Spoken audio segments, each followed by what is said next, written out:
نبی پاک صلی اللہ علیہ وسلم نے فرمایا ابو بکر کاش تو تھوڑے سے پیسے میرے بھی ملا لیتا، بلال کو خریدنے میں میرا بھی حصہ ڈال لیتا، میں چاہتا تھا۔ ابو بکر پھر روئے، کہا یا رسول اللہ میرے پیسے کس کے ہیں؟ آقا میں بھی آپ کا، یہ بھی آپ کے۔ جناب سیدنا بلال حبشی رضی اللہ تعالیٰ عنہ کی طرف حضور نے دیکھا تو فرمایا بلال آ یار ذرا سینے سے تو لگ جا۔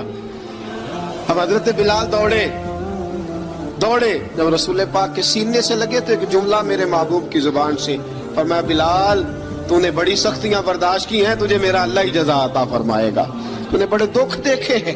اب سیدنا بلال تڑپے، رسول پاک صلی اللہ تعالی علیہ وسلم بھی روئے۔ حضور نے اپنے ساتھ بٹھا لیا سیدنا بلال کو، حضور نے گھر پیغام بھیجا، فرمایا ختیجہ گھر میں کچھ ہے تو بھیجو، بلال آیا ہے۔ اب حضرت خدیجہ الکبریٰ اندر سے کیا آواز دیتی ہیں، کہتے ہیں